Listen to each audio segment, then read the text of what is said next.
कल्की भगवान को प्रणाम करता हूं। भगवान कल्की के सभी भक्तों को प्रणाम करता हूं। कल्की पीठाधीश्वर जी को प्रणाम करता हूं।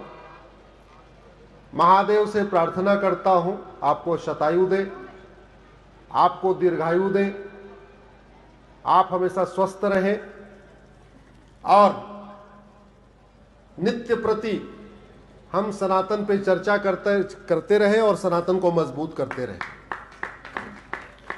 मंच पर उपस्थित सभी गुरुजन को प्रणाम करता हूं, संपूर्ण मंच को प्रणाम करता हूं। सामने बैठे सभी अपने बड़ों को प्रणाम करता हूं, अपने छोटों को स्नेह भेंट करता हूं। आज मेरे लिए गुरुदेव बहुत विशेष दिन है। 2025 का ये मेरा पहला कार्यक्रम संभल में हो रहा है। उस संभल में हो रहा है जो हमारे चारों धाम जैसा ही पवित्र स्थान है। उस संभल में हो रहा है जो हमारी 7 सप्तपुरियां हैं, उन सप्तपुरियों जैसा पवित्र है। आज हमारा पहला कार्यक्रम 2025 का उस संभल में हो रहा है जो हमारे 12 ज्योतिर्लिंग जैसा पवित्र स्थान है। उस संभल में हो रहा है जो हमारे 51 शक्तिपीठ जैसा पवित्र स्थान है। मुझे बहुत खुशी है, आज आपने गुरुदेव मुझे बुलाया, बोलने का अवसर दिया। विशेष दिन इसलिए भी है कि आज मेरा 501वां जिला है आज हमारे भ्रमण का। 2024 में मैंने 122 जिले भ्रमण किया था। 2023 में मैं 115 जिलों में गया था। 2022 में 90 जिलों में गया था। अब तक 500 जिलों में प्रवास किया, लेकिन कई बार सोच रहा था कि कल संभल से बुलावा क्यों नहीं आ रहा है। कई बार सोच रहा था 500 जिले हो गए, कल्की भगवान क्यों नहीं बुला रहे। तो इसलिए आपको विशेष आभार व्यक्त करता हूं, प्रणाम करता हूं कि आज आपने मुझे अवसर दिया और संभल में बुला लिया।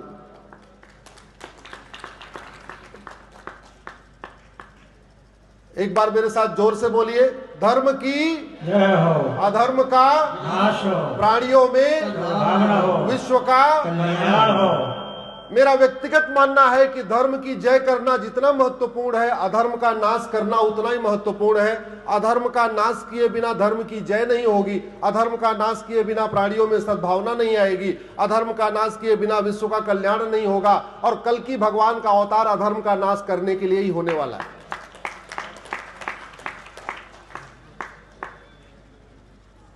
बात सनातन की हो रही है, तो सनातन का मतलब क्या? आप इसको अपने अपने शब्दों में अलग अलग कह सकते हैं, लेकिन मेरा यह मानना है सनातन का मतलब स्वतंत्रता है। सनातन का मतलब समृद्धि है। सनातन का मतलब समावेशी विकास है। सनातन का मतलब संप्रभुता है। सनातन का मतलब समानता है। सनातन का मतलब न्याय है। और जहां जहां सनातन घटा वहां ये सब घटा और धीरे धीरे अराजकता फैली। मैं आपको उदाहरण देता हूं।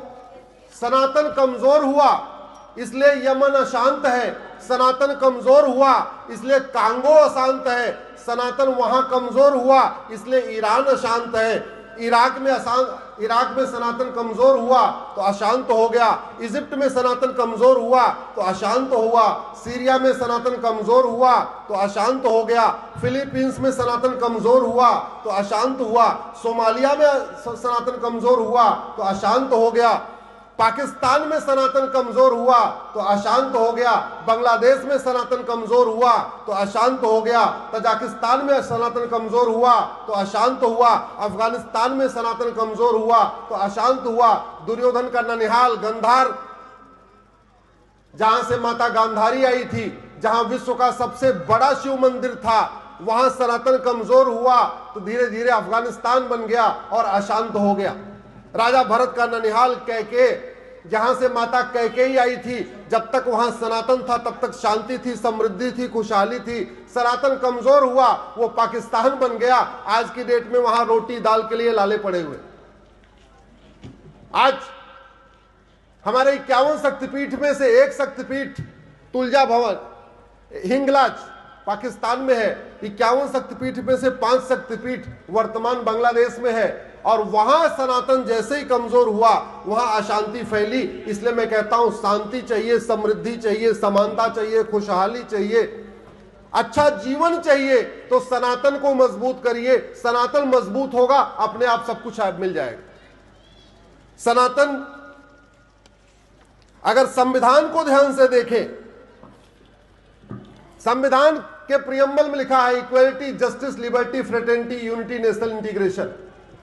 और ये इक्वलिटी का मतलब, equality, justice, liberty, fraternity, unity, national integration, अगर इसको एक शब्द में कह दें तो अपने आप में सनातन है।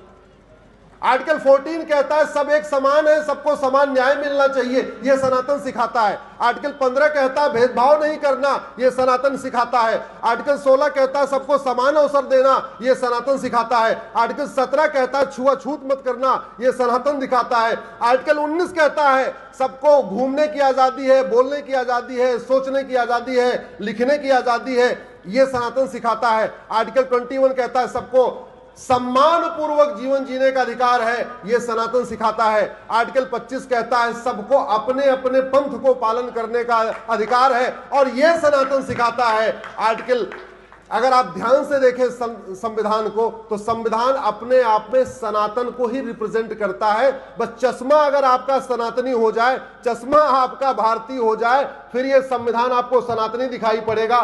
दुर्भाग्यवश इसके पूर्व में जो संविधान की इंटरप्रिटेशन करते हैं, उसमें से कुछ लोग कॉन्वेंट स्कूल में पढ़े थे, कुछ मैकाले स्कूल में पढ़े थे, इसलिए संविधान का गलत इंटरप्रिटेशन करके चले गए।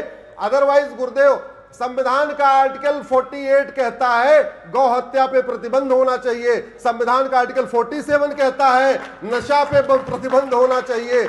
आर्टिकल 49 कहता है जितने हमारे मठ मंदिर गुलामी के दौरान तोड़े गए, उसको रिस्टोर करना समाज का काम नहीं, बल्कि शासक का काम है, सरकार का काम है। तो बड़ी सीधी सी बात है, ये भी हमें सनातन सिखाता है।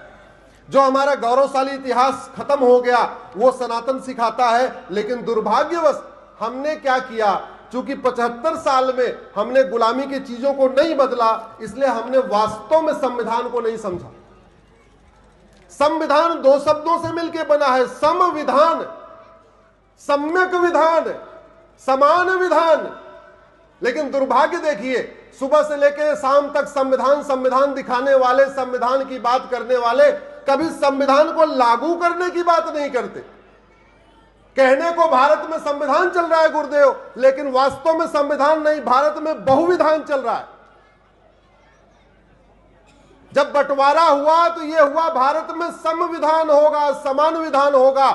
आज भी मजहब के आधार पे मंत्रालय चल रहा है, मजहब के आधार पे आयोग चल रहा है, मजहब के आधार पे बोर्ड चल रहा है, मजहब के आधार पे ट्रिब्यूनल चल रहा है, मजहब के आधार पे स्कूल चल रहा है, मजहब के आधार पे कॉलेज चल रहा है, मजहब के आधार पे यूनिवर्सिटी चल रही है, मजहब के आधार पे वजीफा बंट रहा है, मजहब के आधार पे विशेष लोन मिल रहा है। जबकि हमारे संविधान निर्माताओं ने कहा मजहब के आधार पर विभाजन हो चुका है, अब मजहब के आधार पर दोबारा कुछ नहीं चलाना है, क्योंकि मजहब के आधार पर फिर कुछ चला तो फिर विभाजन होगा, इसलिए मजहब के आधार पर कुछ भी नहीं चलेगा।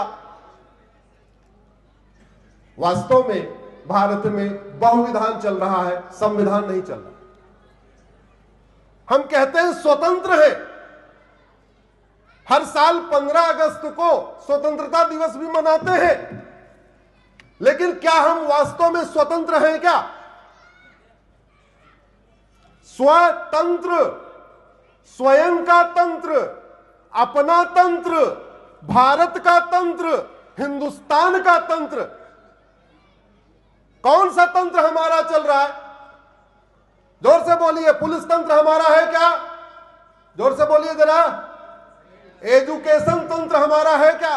नहीं। एजुकेशन सिस्टम गुलामी का, पुलिस सिस्टम गुलामी का, जुडिशियल सिस्टम गुलामी का, टैक्स सिस्टम गुलामी का, बिजनेस सिस्टम गुलामी का, एग्रीकल्चर सिस्टम गुलामी का, लेबर सिस्टम गुलामी का, एडमिनिस्ट्रेटिव सिस्टम गुलामी का, सारे सिस्टम गुलामी के। ये स्वतंत्र नहीं है। इस वर्तमान स्वतंत्रता के लिए हमारे वीर सावरकर जी ने बलिदान नहीं किया था। ऐसा भारत बनाने के लिए लाल बाल पाल ने अपना बलिदान नहीं किया। ऐसा भारत बनाने के लिए भगवंत जितने हमारे आजाद थे, भगत सिंह थे, सुखदेव थे, राजगुरु थे, वो फांसी पे नहीं झूले थे। वो सच्चे मायने में स्वतंत्र भारत बनाना चाहते थे। इसलिए आज इस पवित्र कल्की धाम में, संभल की पवित्र धरती पे, जहां एक भव्य कल्की मंदिर बनने जा रहा है, मैं आप लोगों से आग्रह कर रहा हूं, ऐसे विषयों पे चिंतन करिए, आगे बढ़ाइए। एक एक व्यक्ति 10-10 व्यक्ति से चर्चा करे और हम एक स्वतंत्र भारत की बात करें। और ऐसा स्वतंत्र भारत हो जिसमें शिक्षा भी हमारी अपनी हो, चिकित्सा का सिस्टम भी हमारा अपना हो, जुडिशियल सिस्टम भी हमारा अपना हो, पुलिस सिस्टम भी हमारा अपना हो, जितने सिस्टम है हमारे अपने हो। हम कहते हैं हम स्वतंत्र हैं, हम नाम तक नहीं बदल पाए।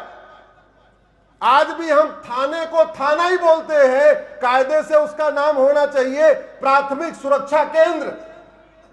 आज भी हम तहसील को तहसील भी बोलते हैं, कायदे से उसका नाम होना चाहिए प्राथमिक न्याय केंद्र। आज हम तक नाम नहीं बदल पाए।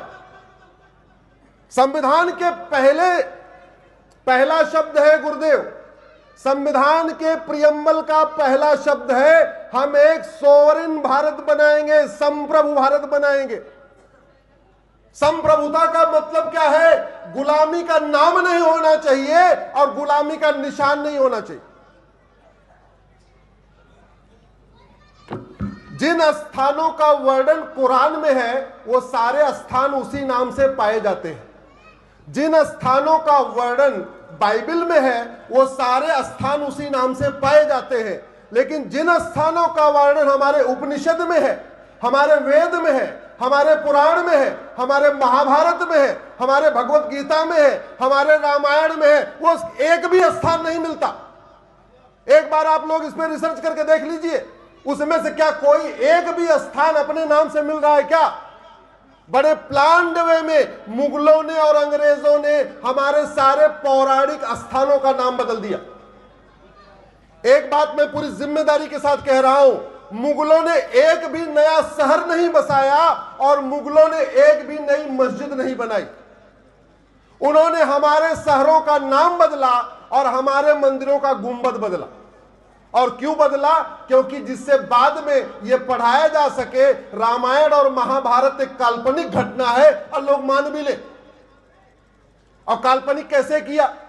जैसे उनको पता चला कि भगवान कृष्ण ने 5 गांव मांगे थे तो उन्होंने पूछा कौन कौन से गांव थे, बोले ये 5 गांव, पांचों का नाम बदल दिया। अब महाभारत में 5 गांव ढूंढते रहिए, भारत के नक्शे पे मिलेंगे नहीं। क्योंकि गजप्रस्थ गाजियाबाद हो गया, तिलप्रस्थ फरीदाबाद हो गया, सोनप्रस्थ सोनीपत हो गया, पानप्रस्थ पानीपत हो गया, इंद्रप्रस्थ दिल्ली हो गया। वो 5 गांव महाभारत में है, भारत की धरती पे नहीं है।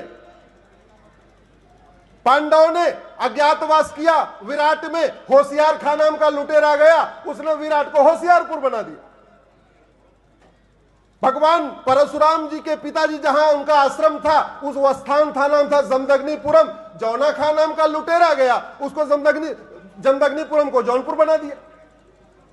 हमारा 151 शक्तिपीठ है, उसमें एक शक्तिपीठ कीर्तेश्वरी, जहां माता का मुकुट गिरा था, मुर्शिद खान नाम का लुटेरा गया, उसको उसने मुर्शिदाबाद बना दिया।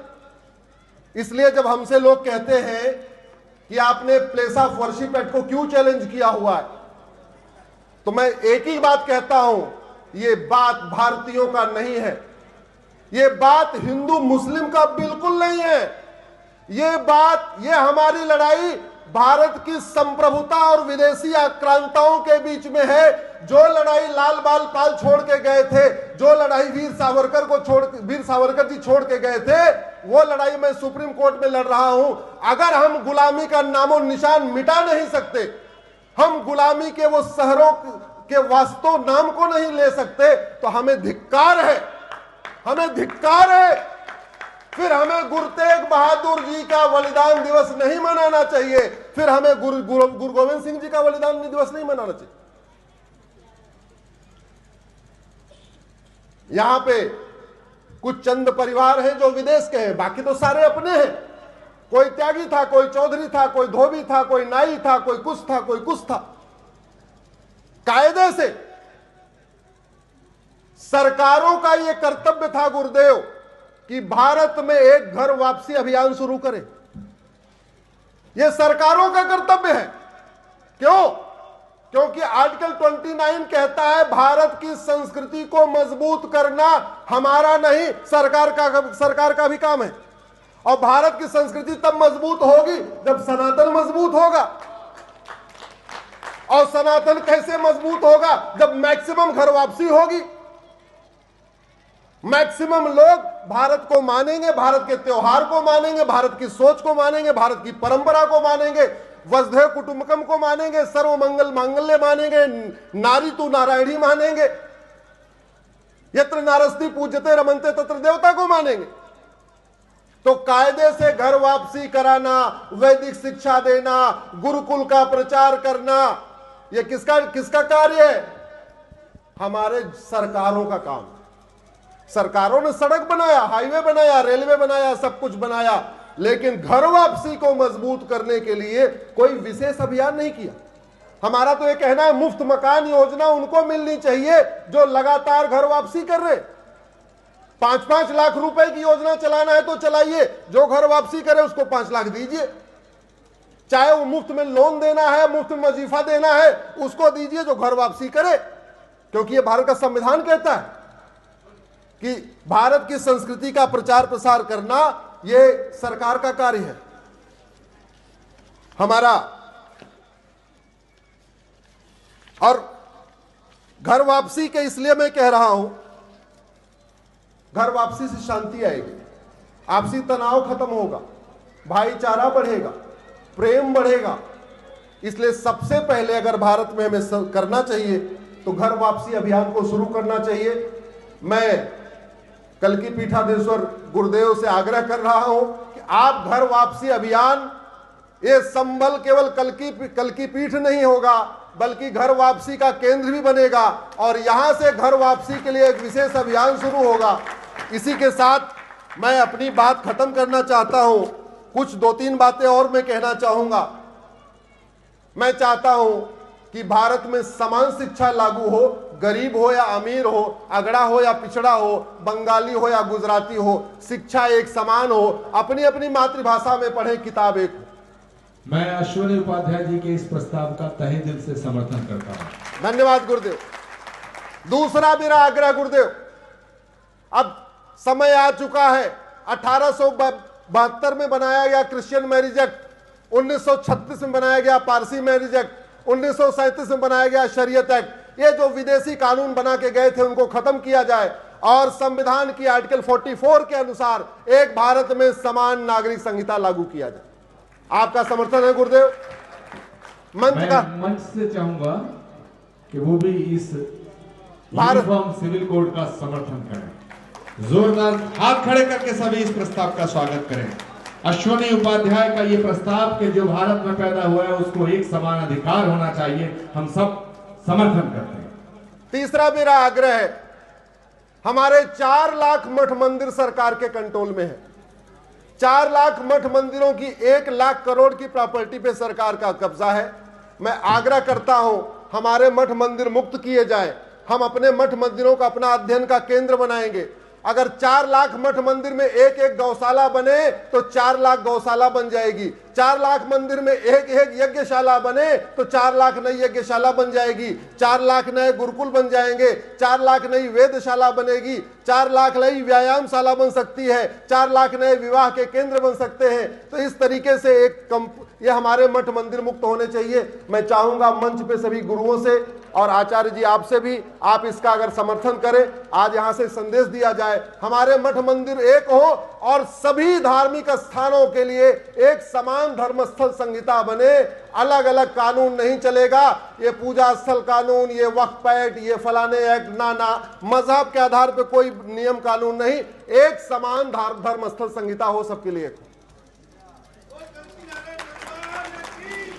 तालियां बजा करके एक बार आप इसका समर्थन और स्वागत कीजिए। एक और चौथा आग्रह, मानव इतिहास में सबसे पहले हम दो, हमारे दो, सबके दो लागू करने वाले भगवान श्री राम है।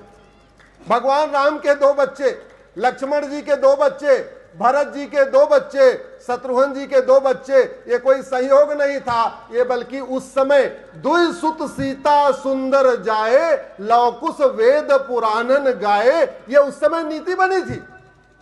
भारत का संविधान भी कहता है जनसंख्या नियंत्रण कानून होना चाहिए। मैं इस कल की धाम से, सभी संत जन से, संभल की पवित्र भूमि से आप सबसे हाथ उठा के कहता हूं कि आप हाथ समर्थन करें कि भारत में हम दो, हमारे दो, सबके दो, इसके लिए एक बाकायदा नीति लागू किया जाए। और एक बात और,